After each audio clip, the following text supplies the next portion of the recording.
At Arizona State University, we've made online education better, smarter, and more personalized so you can go further in your aspiring field. I decided to pursue medicine once I realized that ASU did have the online program for biological sciences. You're still required to learn the same curriculum. You're still being tested on the same content that anyone would be tested on in person. The comprehensiveness of the program prepared me so well for medical school. Explore over 350 plus programs at asuonline.asu.edu.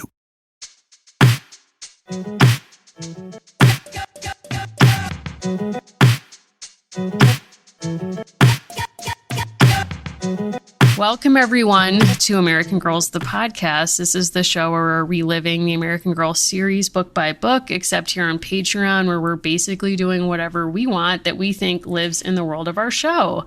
I'm Mary. I'm still Allison. And today we are gathered to talk about a truly good book by Malinda Lo called Last Night at the Telegraph Club. This is a lovely YA novel that people should definitely check out. We are very excited to read this book. Was this a listener recommendation or a Mary recommendation? I will say it was actually a book talk recommendation. Oh. So, you know, in the pandemic, like the greatest gift of it to me, like I should say, was my marriage, but I'm also going to say TikTok coming into my life. Yes. And I now get a lot of book talk or like people recommending books they enjoy. And so this was a book that showed up on multiple TikTok videos. And so I looked it up and I was like, whoa, like this sounds really incredible. So I kind of just bought it sight unseen. And at the minute I read it, I texted you and was like, we got to do this book. Yeah, I'm really glad that we read this, and it's definitely not a short book. It comes in over 400 pages, so it's not like some of our quicker Dear America features, but it's wonderful. It's worth your time. And I don't know if you have a summary that you want to jump into, or we can just start chatting about it. Yeah, this is a pretty layered book. It did come out just a few months ago, but just to give people the lay of the land. So this is from the publisher's summary. That book, it was about two women and they fell in love with each other. And then Lily asked the question that had taken root in her, that was even now unfurling its leaves and demanding to be shown the sun. Have you ever heard of such a thing? 17-year-old Lily can't remember exactly when the question took root, but the answer was in full bloom the moment she and Kathleen Miller walked under the flashing neon sign of a lesbian bar called the Telegraph Club. America in 1954 is not a safe place for two girls to fall in love, especially not in Chinatown. Red Scare paranoia threatens everyone, including Chinese Americans like Lily. With deportation looming over her father, despite his hard-won citizenship, Lily and Kath risk everything to let their love see the light of day. Great summary. I mean, pretty good summary. What I love so many different things about this book, and one of them is that Malinda Lo actually includes a bibliography with this book, which is sort of like unheard of for novels. I don't know of any other YA book or fiction book otherwise I've read in a while that comes with kind of like footnotes where she's like, check my math, basically, like this all is based on real events. Like this context is very real, both for the history of San Francisco and nationally, with kind of like the illusion of communist threat and homosexuality. It's something very smart that this book does because it is lengthy and she plays with time and timelines a little bit. Lily is our main protagonist, but we do get other chapters and sections of the book from other people's perspectives, and that allows us to kind of learn about her parents' life before Lily enters the picture. It allows us to move in different directions, and I think also gives a sense for why people behave as they do, right? For why her parents have certain fears about what's going on. We get their meet cute, which is a really lovely chapter. And while most of the actual plot is really driven by Lily falling in love and also meeting queer women who are older than her, who live together and have these kind of full and interesting lives, there are these fears that are of her moment There's the McCarthyism, there's this fear that communism is coming around. And something I particularly loved, she also has to muddy her way through home ec class where she's kind of getting like adulting lessons, and almost everything, like that's a recurring part of the book. Almost everything that comes up, she's like, well, I don't want that. I don't want that. So she's kind of figuring out how is she going to be an adult after she finishes high school. Yeah, I think that's a really good point. A good place for us to start is sort of like something that's really powerful about this book is that it's a teenager imagining what her life might be, all the more complicated by being Chinese American at a time when that's an object of suspicion or an identity that comes under suspicion, and also realizing that she's gay. And the moment where you see that, where I think it matters in terms of this idea of imagining your adult life, is she sneaks into a drugstore, and you know how they have like cheap paperbacks on that like carousel that goes around. She goes and grabs it, and she keeps returning to a paperback book that's about a story of two women. And this is a whole genre of books, like these pulp lesbian and gay novels that were out in the 50s that really demonstrated gay relationships, but always had them end in tragedy because for censorship reasons, and that's just how it had to end. But she keeps returning, and she keeps telling herself, like, I don't know why I keep coming back and reading this book secretly in a drugstore. But so she's living in a time when being a gay person, the only cultural representations you would see end in tragedy. It's like two people can never actually be together, or if you're a queer person, you can't like find happiness.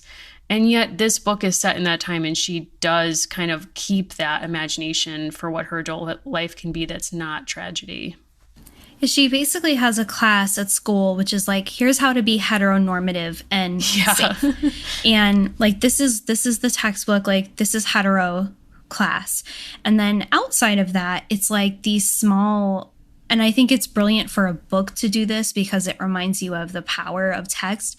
She sees an advertisement for a performer who really intrigues her. And that's also kind of a launching point for the book.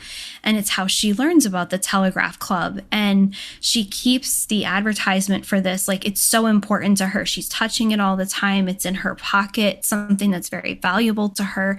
And she's returning to read this novel, but it's something she has to kind of steal away in secret. And then she goes to school, and at school, it's like, by the way, this is what family means. This is what your life will look like. And something I thought was brilliant and important is she has these other interests. Like she's very scientifically inclined. She's brilliant. She's great at math. And surprisingly, there isn't much pushback for that because of the Cold War. It's like, well, those skills are good for the state. And I think that's important too, where it's like, it's not this very flat representation of any one identity. It's like, well, in this context, like this part of her is celebrated. This other part of herself is kept in secret. And they're all symptomatic of Cold War culture. That's hard to do. It is hard to do, and I think something that helps the book be successful is that she uses the Miss Chinatown USA pageant as a framing mechanism. So the main character, Lily, has a friend named Grace who aspires to be Miss Chinatown USA and essentially drafts her to be part of her like hyped pageant team, which, you know, Allison, I don't know about you, but that did bring me back to our days. And pause up pageant coaching is what we called our, you know, we had one client, we called it a consulting business. We have a really good friend named Tanya who was in pageants for some time. She's in Allison's phone forever as Miss CT. And, you know, we didn't really assist with her pageant prep because like that's not necessarily in her wheelhouse, but we were her big fans and cheerleaders. So like Lily is brought in to do that. And it's, you know, as you're saying, it's a huge emblem of hetero culture that just does not fit with her. And she has this like secret life in her bedroom of like looking at the picture of Tommy Andrews, the performer she admires, thinking about the book that's still sitting in the drugstore that she reads secretly. And what I like about the book is there's never a time of self-denial where she says, maybe I shouldn't do this. It just gets more complicated as her secret has to come out. But what was interesting in reading this book is that I really admire the author for picking the Miss Chinatown USA pageant as the frame because that actually began in 1954 in San Francisco. So she actually grounds it in the first year of that beauty pageant being a part of Chinese New Year festival celebrations. And it was specifically added as an affirmation of hetero norms or family culture during this communist threat. So she really picks a stellar event to base all of these themes around that she's really interested in. We also learn in small sections that take us back in time that Lily's father is someone who becomes a citizen, whereas her mother is born a citizen, and Lily is born a citizen of the United States. And so even within her family, there's these different relationships to patriotism, to the country, and there's different pressures, right? And they interact with people who face these different pressures about how they have to look or how they have to be. And it is this kind of like looming threat in the background. Something I think this book does very well is like being a teenager is always hard, but it can be extra hard in a lot of different ways depending on where you're born, the family you're born into, right? All these different circumstances. And Lily is just a great kind of guide into this world because she makes mistakes, she struggles with things, right? But she also does things that are human universals. Like, so even if this isn't a story where every box resonates with you, she takes you into this world where you can absolutely relate to what she's going through. Yeah, I always think when I read YA books set in teen years that it's sort of amazing to me that I like them so much because I genuinely hated high school and I did not personally enjoy being a teenager. But I think looking back, being a teenager is a time that's so primal and so raw, which is probably why you don't like it when it's happening. But it is a time when people are invited, young people, to really think about their identity and who they want to be. So I think that's why I like reading books set then, because I like thinking about that now. And I think, as you're saying, you don't have to be a queer person or a Chinese American to find resonance in this story. I think, you know, everyone in their lives, probably when they're a teenager, was probably thinking about how they wanted to differentiate themselves from their family of origin, whether it's like the culture you're raised in, your values, your way of being in relationship with one another, whatever it is, what you want to do with your life. So I think there's something for everyone in this book, as you're saying, but I also like that it is so kind of like intersectional and it does have so many complicating and competing identities in many ways. Like there's a really interesting scene where like basically Grace, the aspiring pageant queen, has a secret boyfriend who is in a communist group. And Lily doesn't know this and basically gets brought along to a communist club picnic. And it's very, you know, like, it's like extremely saccharine. They're not like reading the Communist Manifesto. They're literally playing volleyball in a park. But after that, her father, who's a physician, gets his passport and visa like taken back by the government because he actually treated this person's boyfriend in his hospital. And just by nature of treating him as a physician in a professional capacity, and the fact that his daughter hung out with her boyfriend and with this guy, like he's brought under suspicion. So you do see the ways that just like being a Chinese American in this communist threat is so scary and has very real impact on this family potentially. And they don't even know that she's also fighting this internal battle of like her own desire and the ways that that could signal even greater danger for the family. There's something about, too, you know, the fact that it's set in Chinatown complicates a narrative that you may have received or thought about, which is that San Francisco has always been welcoming to queer people. And right. I think, like, if you have only read a few things about gay and lesbian history, like, you may have understood that to be a more welcoming place than kind of your average comparably sized city. And by situating this in Chinatown, we get both a sense of, like, how that is or isn't true within certain places, right, that Lily moves through. In a lot of ways, honestly, it reminded me of Mare of Easttown, because to me, like, a central conflict of that show is what happens when you never leave your hometown. And as a person who like genuinely hates few things more than running into people I know when I'm out in the world, it's just not for me. And really a crisis that the lead detective, the protagonist, played by Kate Winslet, is it's like her world is very small. Like it is very small. It is very insular. And we have these wonderful dialogues between Grace and our protagonist, Lily, in this book, where for Lily, it's kind of like there's a lot more to the world than this. Like, even though Grace is kind of like down, she's going to the communist picnic, she wants to be Miss Chinatown. Lily kind of, in some moments that are very real to teenage friendship, kind of says like, you know, this contest is just about who has money. And she says that to hurt her. Ooh. She does say that to hurt her, but I think it's also, that's a really good scene too of like friends know exactly what to say to push your buttons when you're fighting. And I do think the friendship between them is really interesting because it's like they start out from the same place. They're from the same part of like Chinatown, generally speaking. Grace's family has a restaurant that Lily has spent a lot of time in. Their families are very close. And yet Lily can already anticipate that her life is going to look, as an adult, is going to look really different than Grace's. So like, yeah, Grace is sort of like, you know, a passive member of the Communist Club. I don't know that she's like a hugely active member, but I also got the feeling from her that like if her crush was on the football team, suddenly she would have been a huge football fan. Like, you know what I'm saying? Yes. And they at one point take the subway like to the end of the line to kind of have a hangout with each other. And Grace is like, wow, like what a crazy adventure. And Lily's like, we're literally just like taking this to the end of the line. It's not that big a deal. And I do think that really resonates to that feeling of like being in high school and you're really close with a group of friends and you just sort of realize that like there's not like a sell-by date on the friendship, but that part of what's required in being friends with someone when you're younger is like you have to grow with someone, realizing that they might grow in a completely different direction and you have to renegotiate that relationship.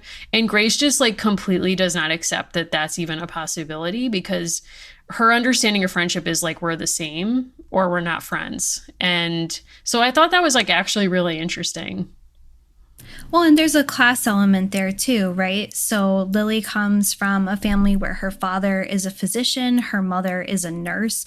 Getting their backstory, that's some of my favorite parts of the book because I could just see what was being plotted out, right? Mm-hmm. I'm not trying to say that in a queer YA novel, my favorite parts was the hetero meet cute, but I liked what was happening there narratively. Like, I never expected that we would leave Lily in 1954. And so to go back to pre-war or circa World War II, I was like, oh, this is a really smart maneuver. And it also shows the shifting tides of the way that other Americans viewed Chinese immigrants, right? Like that it's not this static thing, but that it changes. And the way that her parents, you know, her father even alludes to like basically knowing a queer woman and essentially saying like, yeah, we know about her, but her life is sad. And I think it was important to represent like her father sticks up for the cool commie he's treating, but when he has another opportunity to maybe stand up for someone in his life, he doesn't take that choice. And I think that's human and that's the flaw of his character, but it's important to show like he's not just this hero that Malinda Lo invented. It's like he's a person, and that is probably more accurate. Yeah, I think it's messy, but I do think it's more accurate. And I think it speaks to a central difference between the secrecy associated with potentially being a communist or communist sympathizer and the dangers around that, and the secrecy involved with potentially being gay and the dangers around all of that. So, you know, one is a pathology, one is thought in this moment as a disease. The other is a political affiliation that's inconvenient to this moment and is considered or read as a national threat. But like one is literally a disease. And I think that difference is really meaningful, and I think helps us appreciate why the father would choose to protect the communist who's a patient. So he's also maybe throwing to like patient-doctor confidentiality, like a professional value, but also like if you have a member of your family that you think has something wrong with them, if you view this as like a psychological issue and all of that, like maybe that explains that difference as well. And when I was done reading this book, I went and was actually reading through conversations about homosexuality, as it was called in the 50s, in American newspapers, because I wanted to see how and when it appeared and in what context. And actually, I found a really interesting article from 1954 that's in a San Francisco newspaper, where a convention of psychologists and psychiatrists met in San Francisco. And somebody actually gave a talk in which they said nationalism is the new homosexuality, which is really weird that they put those two together. And I'm not fully sure what to do with that, but that was the only reference I saw that was in any way political or tied to a national project, other than conversations about being gay as a disease that could also potentially be used as blackmail if you're a federal employee. So like 1954 is important because that's when McCarthy gives his speech saying there's 201 or 202 communists working in the government and 99 homosexuals. And so there's this like lavender panic or whatever, and a purging of federal employees that has a longer history. But all to say, like, most of the other appearances in the newspaper are literally advice columns of people who are themselves gay or feel they might be, writing and saying, like, SOS, how do I stop this? Or, you know, somebody writing in saying, like, I'm really afraid my son is gay, or my brother's son has just said he's gay. What does this mean for me? I just got married. My husband and I want to have kids, and we're really afraid that if we have kids, they could be gay too. And like literally people like Ann Landers are weighing in on this, saying like, don't worry, it's a disease, but it's not biological. It's if you have a bad like parent early on in life, or like all of these nonsensical explanations of what makes people gay. So I do think like that context is somewhat helpful in a sense. He and the mother also are very much convinced that they can lay a lot of the blame on Kathleen, or Kath, who is Lily's girlfriend. And Absolutely. There's very much very fitting with the kind of feelings of the time, like this is an outside threat that has come into our family. So it's also a reminder of the way that even people who are oppressed in other ways are still part of a context, part of a moment, and just like the power of that language seeping into their lives, where it's like, no, like this was an outside threat. This is all about Kath. Like Kath did this. Yes, like Kath is a predator, and like that language of like, it never assigns individual blame to the victim. It's always like this person was led astray by a book that they read. And actually in World War II, like the first raids of gay bars happened in San Francisco in World War II. And they were framed as, we must protect American servicemen. Like they are being led astray by these like drag performers and other groups who were active in San Francisco at that moment. So you're absolutely right. Like that predatory language is spot on. So where I work, we have a sort of like high profile case from the 40s of someone who identified as a female impersonator. That's how he billed himself in newspapers, and that's how he identified. And basically, like, you can see the police trying to figure out, like, how do we stop this, right? And there's like all these different ways that they approach it. Like they target, in another instance, a bar that was known to have lesbian clients and allowed women to sit at the bar, which was very unusual in that time period. They got them for lewd matchbooks, or they took away their liquor license, right? It was like all these other ways. And it's like, I have this vision in my head of people sitting at a desk and being like, we have to find a crime, right? Because basically the crime is like this person being who they are and making art that other people actually really like. And an anecdote that I find so telling, and I think relates to this book, that person who was a female impersonator for years, that was his labeling, also ran a dance school that was very popular among kind of like middle-class children. And he also occasionally would do a show and then work at a very popular local diner in the mornings. And people would say, like, he still had his makeup on, which I think is really interesting because it's a reminder that even people like in this book who have a part of themselves that is kept from others, right? Like Lily is very clear that there's a part of herself that is thriving and in love at the Telegraph Club, and then there's the whole rest of her life. And what that makeup anecdote and the dance school anecdote told me was like, people kind of always knew about this person, and they knew this. And then during this McCarthy era, it's like the police found this inconvenient and intolerable, right? Like everyone had kind of known this is all the same person. This is who this person is. Lily being younger, it's like she's trying to figure out, do I have to be a different person at work, at home, at school, at the Telegraph Club? And part of what she struggles with is like, is that answer going to be yes forever? Yeah, and I think it speaks to the tension of this shift that she's living through of like being like, I'm a person, like you could be a person who does gay things, air quotes, but that's not who you are. That's not your complete identity. And she's living in this time where it's becoming so pathologized that it's like the superseding identity of who you are. You know, it's like, yeah, she's really good at math. She cares about space and space travel, and she has all these interests, and she's a Chinese American. She's a daughter. She's a sister. She's all these different things.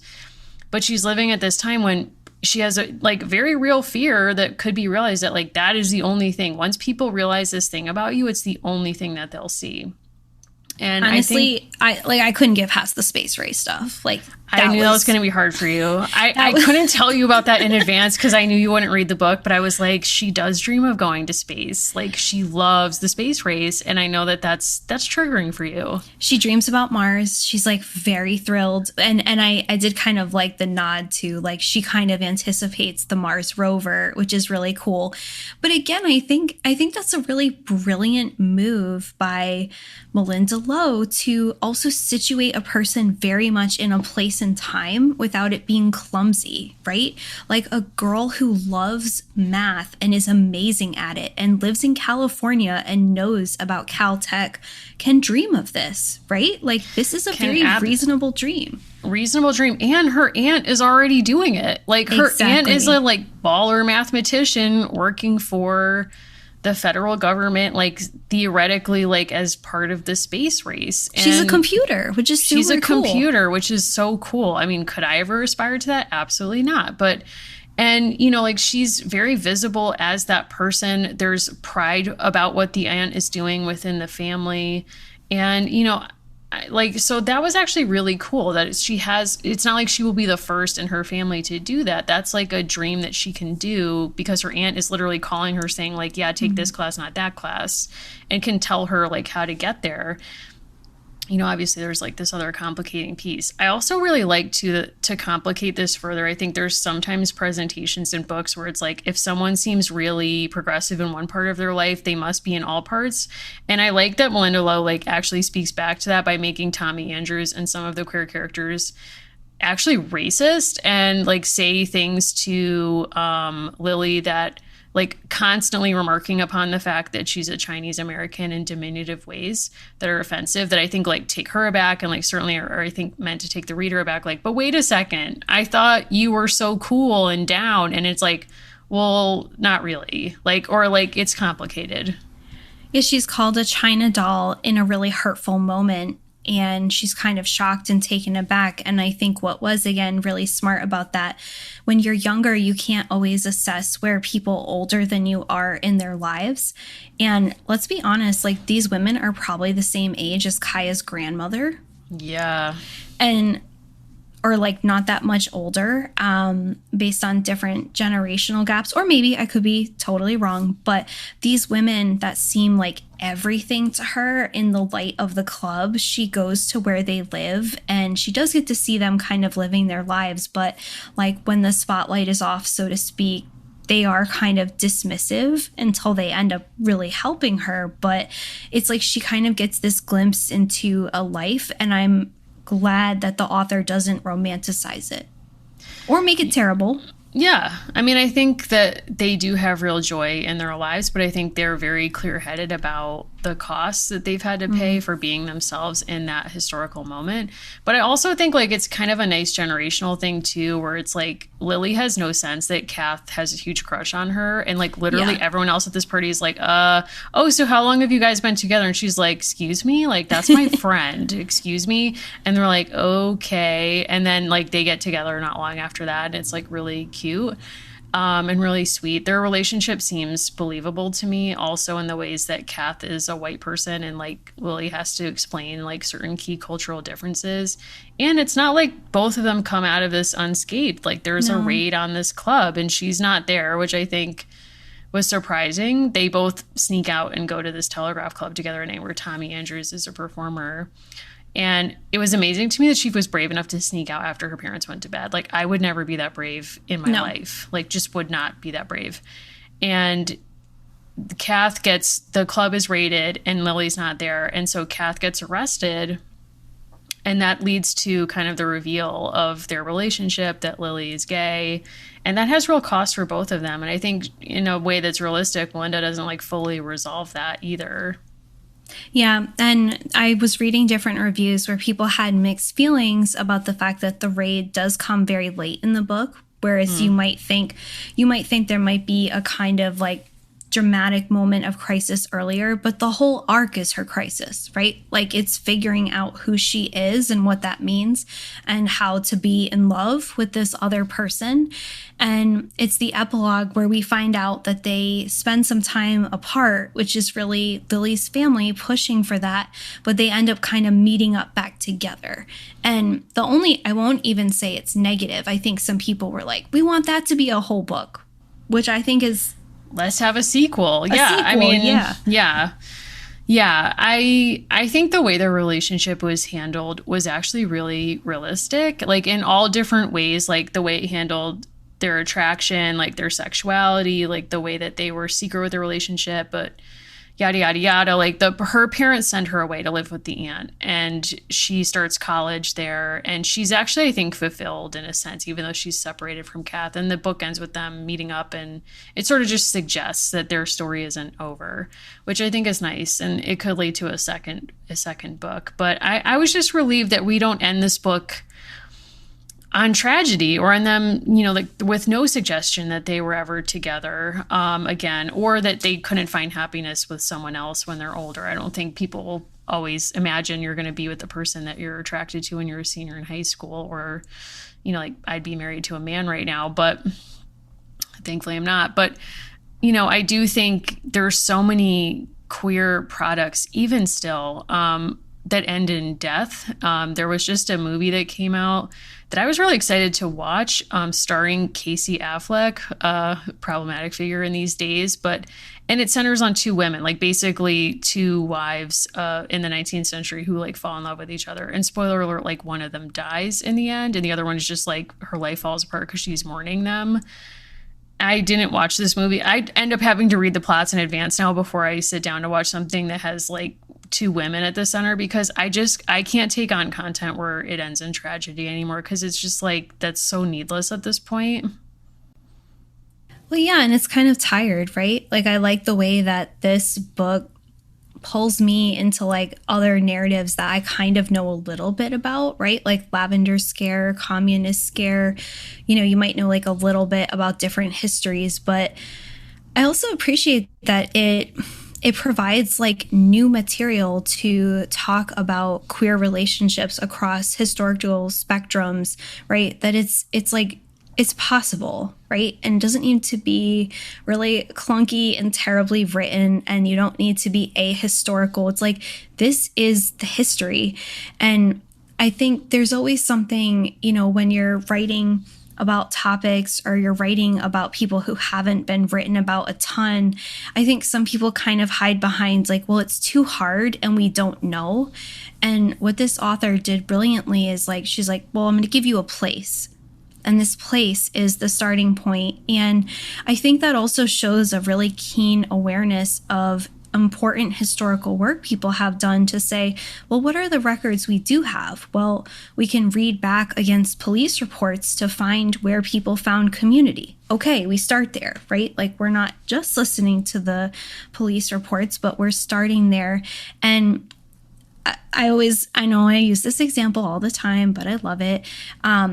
The book Finding the Movement by Anne Ank starts with an anecdote of a woman opening the yellow pages to find feminism, and she goes to F, and she's like, but where is it? Like, where is... I and love that. She looks for the women's movement in the phone book.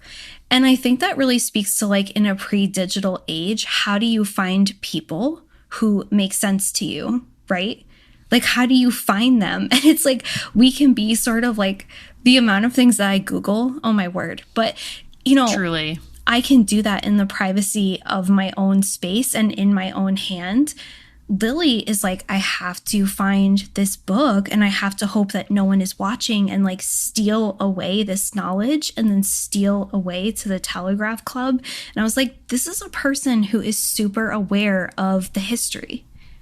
Yeah. And I was kind of like in a meta way reflecting on like how her finding her community is so historically specific and in a way like sadly not possible even now because like I found this book because I was on Book Talk or I was on TikTok, which has now trained to understand that I'm a queer woman. So like my TikTok looks very different from yours.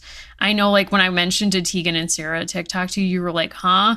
And, so it's like the algorithm, I guess, is working. But in a way, I was like, wow, this is really beautiful that there's all these like queer women my age and younger and older and whatever who are just like, hey, straight up, like if you're looking for like women loving women based books or like just nonfiction about queer history, like here's some great titles that I've read. I would have killed for this when I was trying to figure out my own sexuality. Like I basically was going off the internet. I was searching stuff and I was also like, why am I reading this like lesbian novel? I'm like saying to myself secretly, like, I'm just here doing research. Like this is not about me, whatever. But like genuinely wishing, like, yes, I had the internet, but wishing I had like a face on it, like someone who could speak directly to me even through TikTok, like, hey, trust me, this is a good book. And in the way, like Lily has like physical spaces she can go to. Allegedly, there are only 15 lesbian bars left in the United States now. And that's kind of amazing because in her lifetime and in folks that you've studied at Lowell, like space is so important to creating community. And now, at least in queer communities, like that has entirely shifted, like probably for a variety of reasons. I'll just say, too, a place that is held up as important to queer women who didn't even live in Lowell but visited there was this one particular bar. And I think such an important anecdote is the man who owned it came from a family that owned other bar type things in the city. And he was losing money. And he kind of conceded that he would let women sit at the bar. And that was not something you could do everywhere. And this like excited women. So they told other women. And then he booked this act that happened to be very popular among lesbians. So they told women in nearby Worcester, Massachusetts. And it's like he accidentally created a space. And like, I think allyship is often something that you need to be really intentional and thoughtful about, but it's like this thing that he did to keep making money somehow turned him into like an icon in the local queer community, because once he realized what was happening, he promoted it and like cultivated the space. But I think it's a reminder that like we don't always know how these small things we're doing change people's lives, like allowing this change in who got to sit at the bar. It's like, is there a more obvious example of like who gets to sit at the table? Right. Like, yeah. This started this whole kind of series of things. And also this story now very much reveals like this whisper network, right? Like people telling other people like this is okay. And I think too, like the danger that people had to think about all the time. We were talking in a different context about the Green Book and the way that the 1950s was just like filled with these landmines of dangers for so many people. And yet the conventional narrative that kids learn about it is like progress, easy rides, right? Wide open spaces. And it's like, actually, no, like almost everyone is constantly trying to not step on a problem. Yeah. Like the 50s are a nightmare. Yeah. And I would not go to there. I would not go to there. I mean, the people who romanticize the 50s, like what in the world are you talking about in terms of like if you were a white middle class straight hetero cis person, like I guess it's fine for you, but they're like you would be too. okay. But yeah, they're also like super dark and sad. I'm thinking about, did you ever watch Revolutionary Road? Yes, and Mad Men. That was rough. Oh my God. Yeah, I love Mad Men. Even the moon landing episode, which I know is like, I know the moon landing is hard for you, but it's a beautiful episode. That's all I'm going to say. But like, yeah, I mean, it was not a feel-good time. But it makes me wonder what's going to happen with the cultural memory of 2020, because at some point we'll be saying like, no, it was really tough, and it'll be like, okay, grandma, like shut the door. Yeah, but it's like I do wonder like what the revisionist history of our time will be in a lot of ways, because I think things are so divided now. But I think in particular, I get a little anxious every time around Pride Month, because it's like rainbow capitalism is a lot, even though like I am always searching for rainbow, like for like Pride sneakers every year that aren't like rainbow forward necessarily. It does work on me, but it also reveals all these like narratives of progress around queer history. And I think it's important to just be real about that. Like, we're living at a time when during a global pandemic, a certain segment of the population was like, now is the time to strip trans kids of all of their rights. Like, Yes. Let's do that. And so it's really important, even as like reading this book, of like embracing a kind of declension narrative in queer history and in race history and in all these other narratives, that, like, I don't know that people would think about this as a feel good time per se. This time right now. I mean, Ellen's not feeling good right now. It's not a good time to be Ellen. No. And I think, to your point, it always comes back to the danger of one story. If the one story that is Stonewall, and you don't actually know a lot about that story, or you don't know that it was about a reaction against police violence, then you won't even understand this book. Because it's like, wait, I thought that these, thought it was a party every day. Oh, okay. I didn't know. I will plug the Deuce any and all opportunities I get. I know. Go but for it. I think that show, in a really brilliant way, looks at the moment past this generation. So looks at post 1950s, really even post kind of like up against hippie culture, and leads into the HIV/AIDS epidemic. Like, what is this moment where there are thriving subcultures of nightlife for people who have all different kinds of identities? Like, what does that actually look like? And then what happens to it? Because someone like Lily, if she and Kath stay together, or if they don't, like, she's in for some intense decades. Like, a lot is going to change over and over in her lifetime. Yeah, 100%. I also want to plug our friend Deb and her organization, and like maybe you can speak to it more, but you've actually gotten a chance to collaborate with her. But she's a really inspirational person, and her organization is doing really cool work. Her name is Deb Fowler, and she is the co-founder of History Unerased. And that is an organization that was created to ensure that queer history would be in classrooms. And part of where it came from was there were efforts in some places to provide a more inclusive education, right, across the life spectrum. And part of what she and her co-founder decided was they didn't want people who didn't know the history deciding what that would look like. So they said, we want to advocate for this more inclusive history, but we also want to think really carefully about what that is. I think this book fits wonderfully in there with the footnotes and the bibliography, because a bad thing that could happen would be people would not learn a full story, right? Or they would get harmful narratives from the past just sort of repackaged as a history lesson. And so that's History Unerased. You can download their resources. You can share some of their work. And they do a lot with civil rights activists who would be contemporaries of someone like Lily. Yeah, and I should say I first met Deb at a conference where I was attending an impromptu taping of the podcast Making Gay History, and she was the guest. And so I got to listen to her share her experience, and essentially she was in the Air Force, and she was discharged from the Air Force and profiled because there were rumors that she was a lesbian. And so this was a person who was incredibly accomplished. She, had all these language skills that they wanted and all these other things, but it was all taken away from her because of a rumor about her sexuality. So, that in large part has inspired a lot of her work. And, she's a really cool person. So I would definitely encourage people to check out their site, which does have a lot of really cool resources.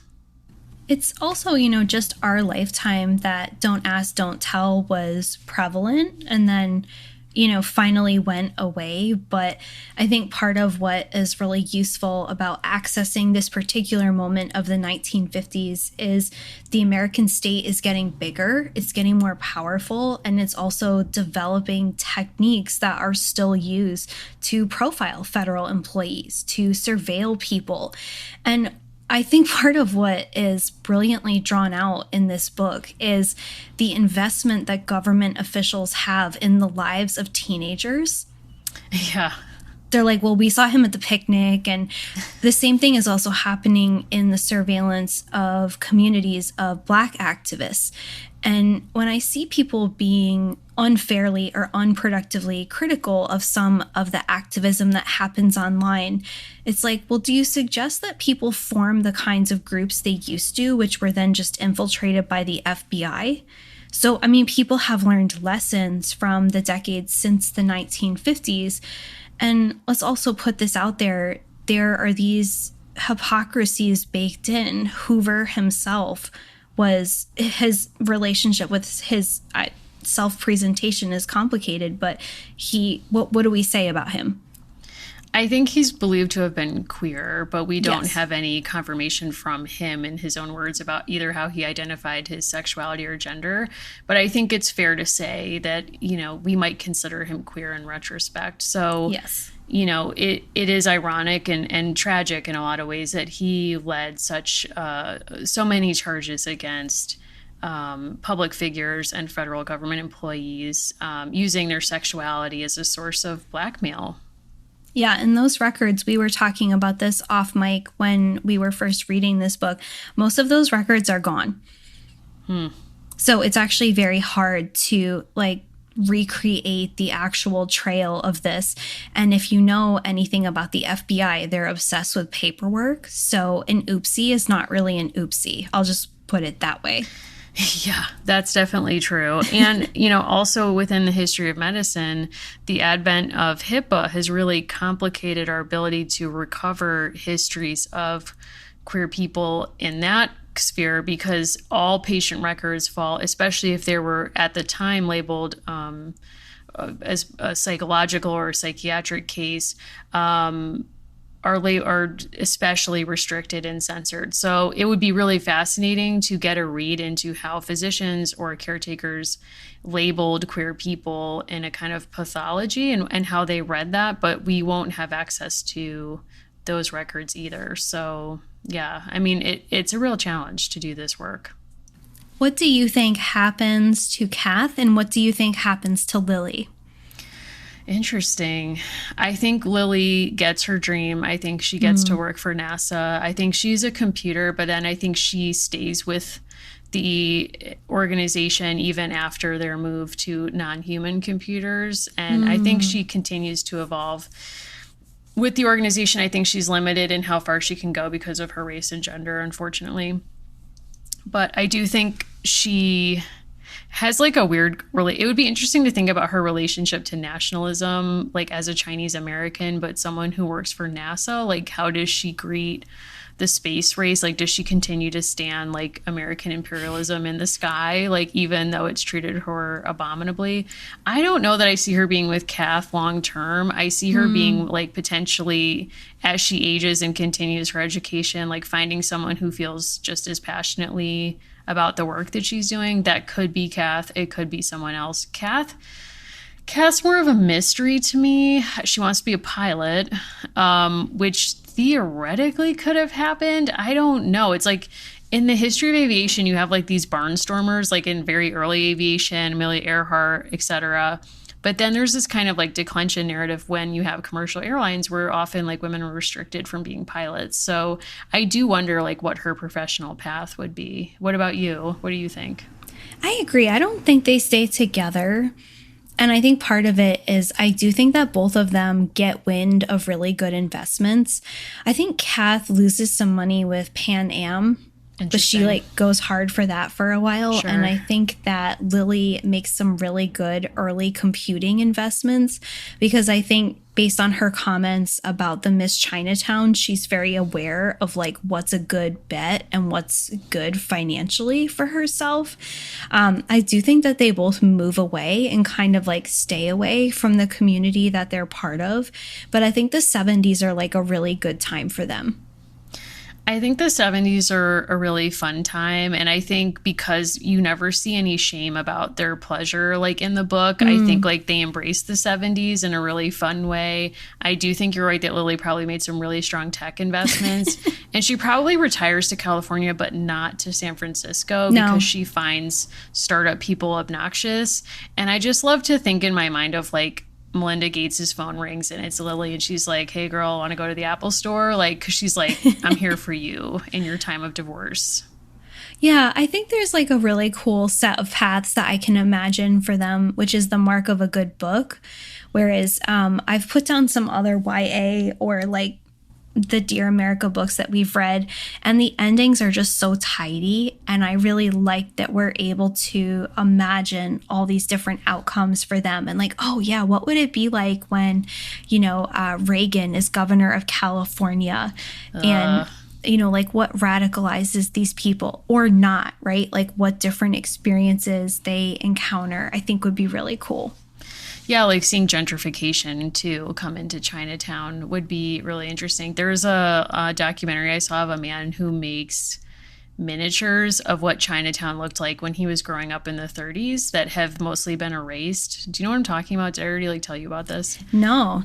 And it's only like a half hour long, but it's really powerful where he's like from memory, like his hobby is that he makes basically kind of like dollhouses, but of like his childhood apartment, of like the market in his neighborhood, of spaces that have been completely transformed and gentrified. And I believe now they're in a museum in and around San Francisco. I'll look this up and I'll post the link to it. But it was really powerful to see kind of someone present their memory and personal history in a way that's not, say, an oral history or a memoir, but in like a tactile object that he created.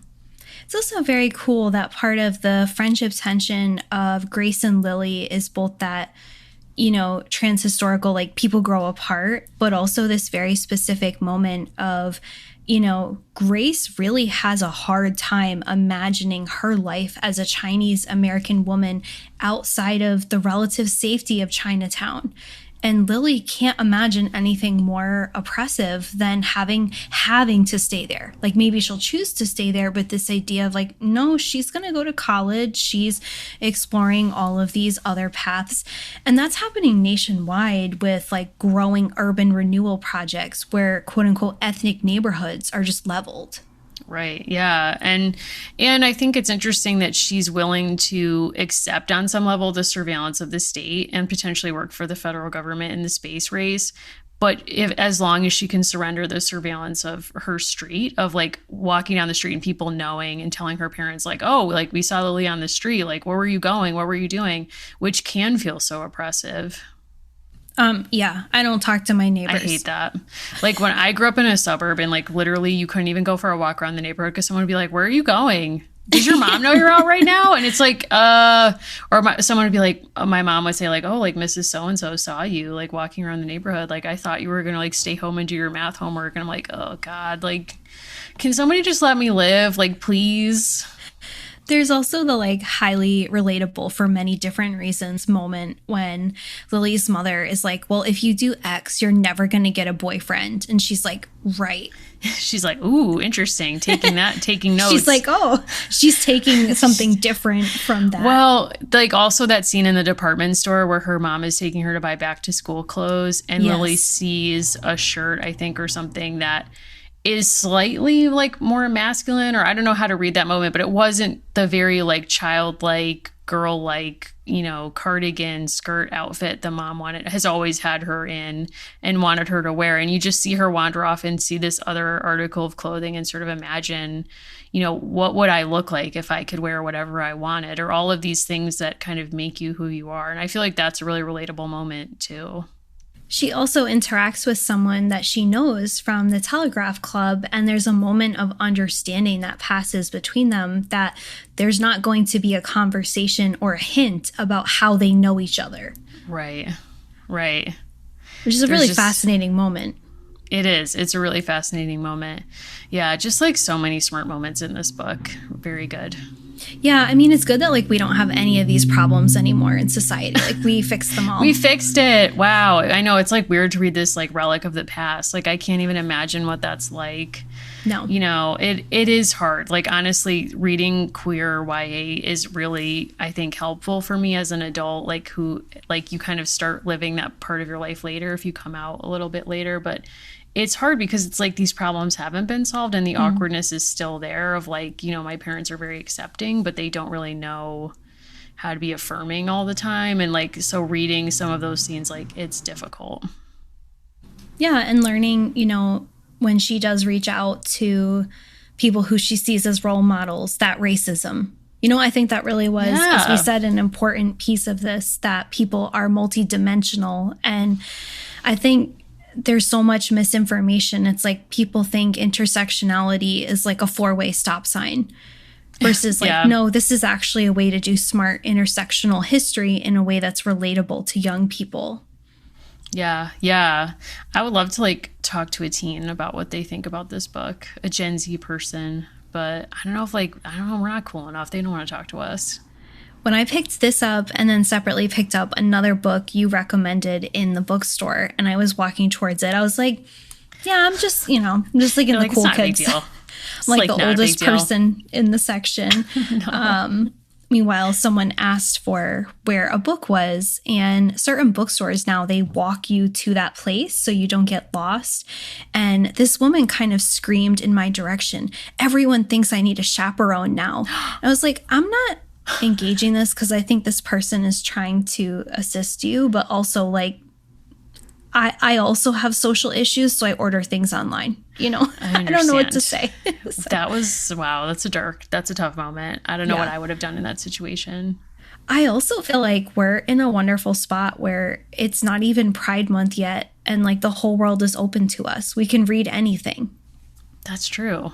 And I want to say thank you to the listeners we put a spreadsheet on the Discord channel and people have already made such incredible suggestions. So I don't know where we're going next, Allison, but we'll have to, you know, pick something of interest. We haven't plotted that out yet, and we love your recommendations. We have done some heavier historical fiction this year. We've done some greatest hits of Lois Lowry.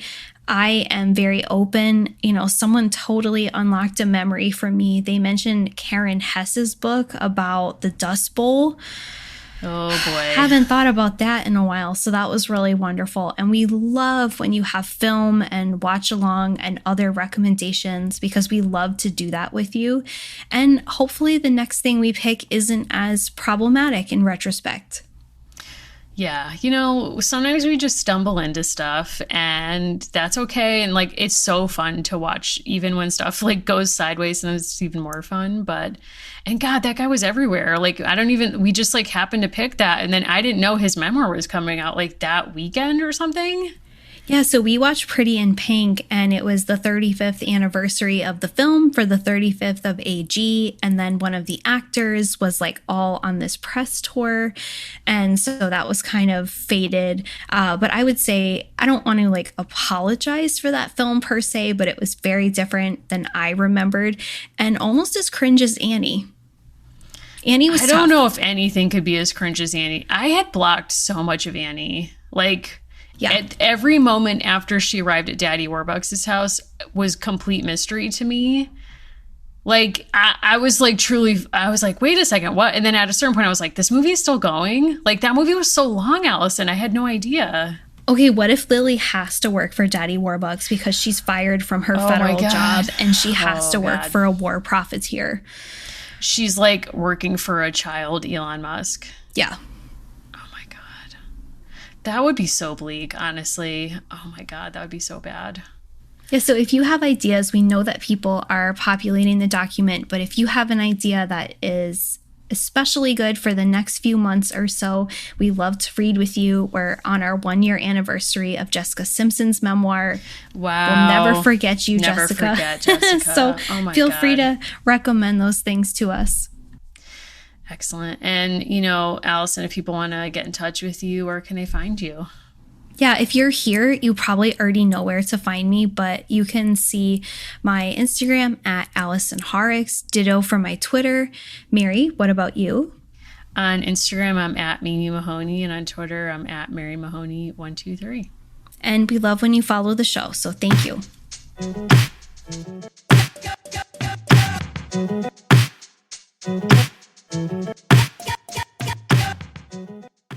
With so many options, why choose Arizona State University? For me, the only online option was ASU because of the quality. Their faculty was really involved with their students and care about your personal journey. The dedication to my personal development from my professors, that's been extremely valuable to me.